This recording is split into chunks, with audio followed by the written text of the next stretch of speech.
Alors là, c'est l'histoire d'un monsieur qui va chez un psychanalyste. Et il lui dit, voilà, j'ai un problème, ma femme est une visionnaire. Il dit, bon, en quoi c'est un problème? Il dit, ben, elle a des visions, elle a tellement des visions que maintenant elle se prend pour moi. Alors le psychanalyste lui dit, certes, c'est un problème, mais il vaudrait peut-être mieux que ce soit elle qui vienne. Et là, il lui dit, mais je suis là, docteur. Bon, alors, les visionnaires. Je vais vous raconter deux situations qui m'ont alerté dans ma vie. Donc un jour, un déjeuner professionnel, je suis à côté d'un monsieur qui est directeur général d'un grand groupe. Donc directeur général et numéro 2. Et il dit, mais c'est de la stratégie, mais c'est quoi? Je veux dire déjà, c'est ce que c'est pas, c'est les plans stratégiques qu'on trouve sur Internet et dans les entreprises, c'est nous voulons devenir les leaders nous voulons nous rapprocher de nos clients, nous voulons nous différencier de nos concurrents et nous visons l'excellence. Je dis voilà, ça c'est le non-plan stratégique typique et c'est ce qu'on trouve dans 90% des présentations de stratégie. Et là, le type devient un peu pâle, il me dit, vous avez votre carte? Je dis oui, il me dit, parce que, voyez-vous, moi je suis numéro 2 et j'ai un président qui m'a dit, j'ai fait la stratégie, maintenant vous la mettez en œuvre, et c'est exactement la feuille de route qu'il m'a donnée. Et il dit, et je sais absolument pas ce que je dois faire. Mais il me dit, mais lui, il se prend pour un grand visionnaire, puisqu'il m'a donné la stratégie, il m'a donné la vision, et maintenant, il y a plus qu'à.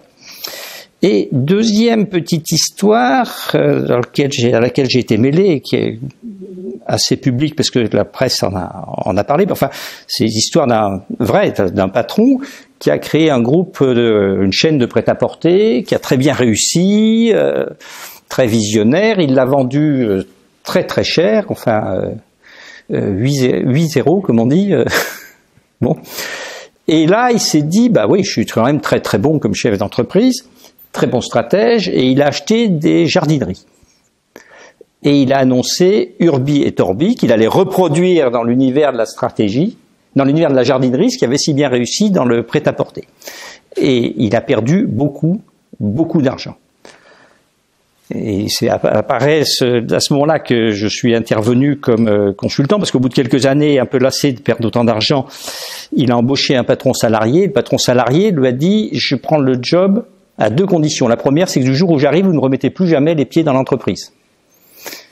Et la deuxième, c'est que je prends un consultant stratégique. C'est comme ça que je me suis retrouvé dans son bureau 15 jours après.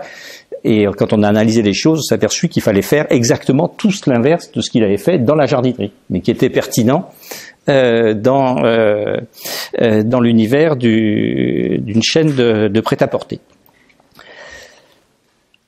Alors ce genre de situation, le confrontation de la vision à la dureté de la réalité m'a quand même beaucoup alerté. Et je me suis dit finalement en stratégie, il y a des approches réalistes et il y a des approches visionnaires et manifestement elles semblent être dans beaucoup de situations incompatibles. À partir de là, quand je fais l'occasion de faire des interventions en stratégie, souvent je commence de la façon suivante, en disant voilà, en stratégie il y a 2 types d'approches, il y a l'approche réaliste, l'approche visionnaire, et moi je fais partie de l'école réaliste. Et ce qui est amusant, c'est que je me suis aperçu que quand je commençais comme ça, je me faisais haïr en 30 secondes de 100% du public qui disait merde. On a touché le seul intervenant qui est contre l'approche visionnaire, le connard de l'année, le connard du siècle, on n'a vraiment pas de chance. Donc je me suis aperçu qu'effectivement il y avait une vision positive du visionnaire par opposition à une vision extrêmement négative du réaliste, et ceci ne correspondait pas forcément à ce que je voyais. Mais aujourd'hui encore, argumenter contre les visionnaires, c'est extrêmement mal vu dans mon métier de la stratégie. Et d'ailleurs, il y a toute une génération aujourd'hui de chefs d'entreprise, je dirais, qui ont entre 45 et 60 ans, mais qui ont appris le métier au CJD, et au CJD depuis... CJD, donc Centre des jeunes dirigeants, depuis 25 ou 30 ans, on dit que pour faire la stratégie, il faut travailler sur le triptyque vision, mission, valeur. Donc, quelle est votre mission, quelles sont vos valeurs, quelle est votre vision, et surtout, allongez-vous là et parlez-moi de votre mère. Bien.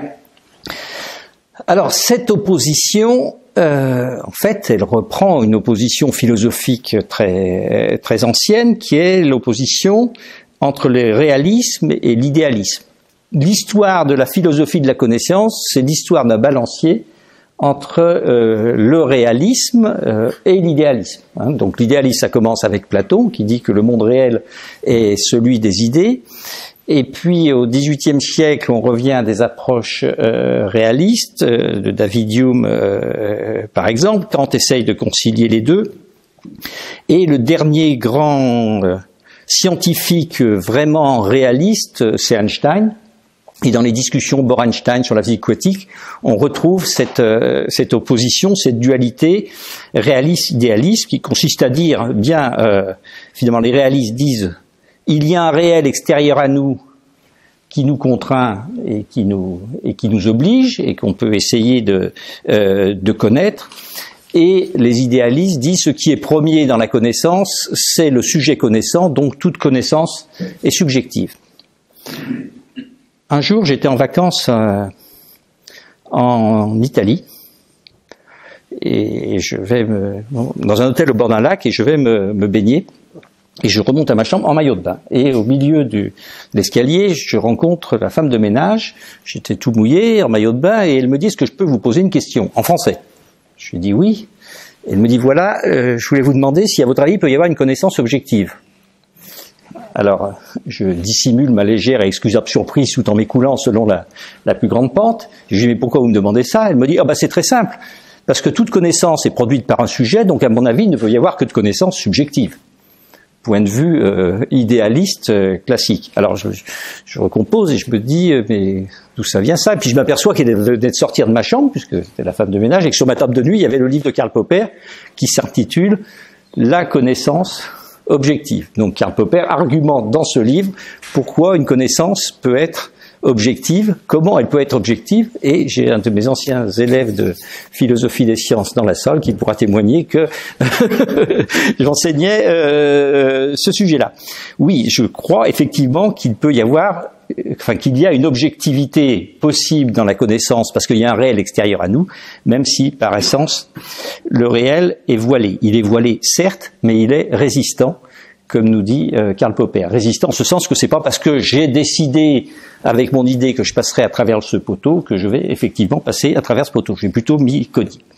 Alors, ce point de résistance de la réalité qui ne se plie pas à notre idée, qui ne se plie pas à nos visions, qui ne se plie pas à nos souhaits et à nos désirs, en stratégie, je le rencontre très clairement sur deux points. D'abord, sur la notion d'effet d'échelle. Je remarquais que les effets d'échelle, c'est-à-dire la possibilité d'abaisser ses coûts de production quand la quantité produite augmente, sont des données objectives de certains marchés, et pas d'autres. Donc vous pouvez avoir la vision que vous n'en avez rien à foutre des effets d'échelle, mais c'est pas vrai, si vous êtes 10 fois plus petit que Peugeot, vous n'allez pas concurrencer Peugeot, parce que vos coûts de production seront trop élevés. Il n'y a pas de petits constructeurs d'avions gros porteurs. Pour une bonne raison, c'est que pour Airbus et Boeing, la recherche et développement, c'est environ 10% du chiffre d'affaires. Donc si je suis 3 fois plus petit, je devrais faire la même recherche et développement, mais ce sera 30% du chiffre d'affaires, donc je serai 20% plus cher, donc je n'existe pas. Donc s'il n'y a que deux constructeurs d'avions gros porteurs, qui d'ailleurs en profitent pour ruiner les petits porteurs, c'est pas du tout un hasard, c'est simplement une conséquence d'une réalité contraignante de ce marché qui s'impose aux acteurs et à leur vision, qui s'appelle les effets d'échelle. Donc c'est vrai que j'ai toujours tendance à poser ces questions-là et que ça dérange. Je me souviens, je travaillais avec une dame, elle faisait quelques millions d'euros de chiffre d'affaires et elle produisait le plastique qui sert à faire les semelles, qui est le plus bas de gamme, métier où il y avait des effets d'échelle. Il se trouve qu'il y avait 3 gros concurrents qui étaient 10 fois plus gros qu'elle et qui avaient racheté tous les autres. Et elle me disait, non, moi, on ne m'achètera pas, je résisterai. Ben non, ma cocotte, tu résisteras pas, parce que les effets d'échelle sont trop contraignants, quelle que soit ta vision. Deuxième, alors c'est l'autre tarte à la crème de la stratégie, c'est la différenciation. Vous savez que depuis que Marx a énoncé sa théorie de la baisse tendancielle des taux de profit, toutes les entreprises du monde disent qu'elles veulent se différencier. Je ne connais pas d'entreprise qui ne dit pas ça, Enfin, en fait, j'en connais une, parce que j'ai travaillé pour une entreprise dans les négoces de matériaux, et en une quinzaine d'années, elle a multiplié son chiffre d'affaires par 20 et est devenu un des un des leaders de son marché. Et un jour, je suis invité à animer un séminaire de stratégie pour le groupement d'achat dont faisait partie cette entreprise. Et donc, il y avait ce dirigeant qui avait multiplié son chiffre d'affaires par 20 et qui était devenu 20 fois plus gros que les autres, et les autres le regardaient avec une espèce d'admiration béate, comment il a pu réussir ainsi, enfin bon, tout juste s'il ne le prenait pas pour un visionnaire. Et à un moment, une dame lui dit mais enfin, pour vous différencier, et là il lui répond froidement, Madame, je ne cherche pas à me différencier. Et là, j'ai vu cette femme qui n'était pas plus surprise qu'une femme de ménage rencontrant Dominique Strauss-Kahn dans un Sofitel new-yorkais. C'est-à-dire que son monde s'effondrait, parce qu'elle considérait que ce monsieur était celui qui était le meilleur dans son métier, etc. Et tout d'un coup, il sapait ce qui était sa croyance de base, c'est que la stratégie est l'art de se différencier. Ça, c'est vraiment une vision, c'est pas une réalité. Il y a des métiers où il faut se différencier, et il y a des métiers où il faut pas se différencier. Ce monsieur disait, vous comprenez, moi, je vends du parpaing. Le parpaing, ça vaut 38 € la tonne. Donc, en fait, tout est dans le coût de transport. Donc, mon métier, c'est de faire de la logistique. C'est pas d'expliquer à mes clients que j'ai peint mes parpaings en rose pour les vendre plus cher. Ça, c'est pas du tout la stratégie de différenciation. Voilà. Et je suis sans cesse confronté à ce débat, à rencontrer des dirigeants, je dirais, dont les approches stratégiques ont du mal à émerger, à être pertinentes, parce qu'ils sont encombrés de vision. J'ai reçu il y a quelque temps d'abord un coup de téléphone, puis un monsieur qui est devenu mon client, il me dit oui, bon, dans mon entreprise on fait des routes et des terrassements. Et je lui dis c'est quoi votre stratégie? Il me dit c'est l'innovation. Je lui ai dit d'accord, on va travailler ensemble, mais je vous préviens, vous allez souffrir. Parce que m'expliquer que quand on fait du grand terrassement, le premier facteur clé de succès est l'innovation, non, j'y crois pas du tout. Enfin, c'est des trucs qu'il a appris, je ne sais où, je ne sais dans quel bouquin, mais en tout cas, c'est pas la réalité. Ben là, on est en train de terminer ce travail-là, et il est question de beaucoup d'autres choses qu'il avait besoin de faire sans doute et que l'entreprise ne faisait pas, et un peu moins d'innovation. Voilà. Donc en fait, ce que je vous dis là, ça me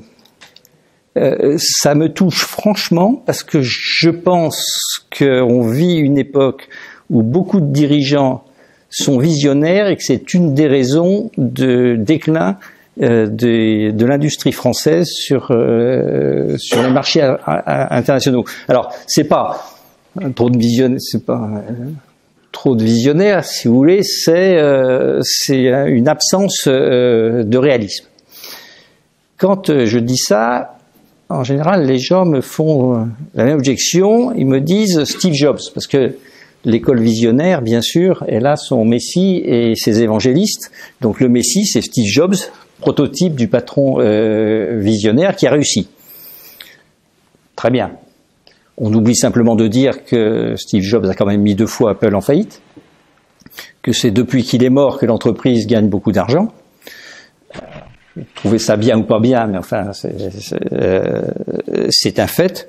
Et d'ailleurs, la personnalité de Steve Jobs était tellement atypique que je pense pas qu'on puisse la modéliser. Il y en a un par génération. Il se trouve que je suis né la même année que lui, donc je suis dispensé de me prendre pour lui.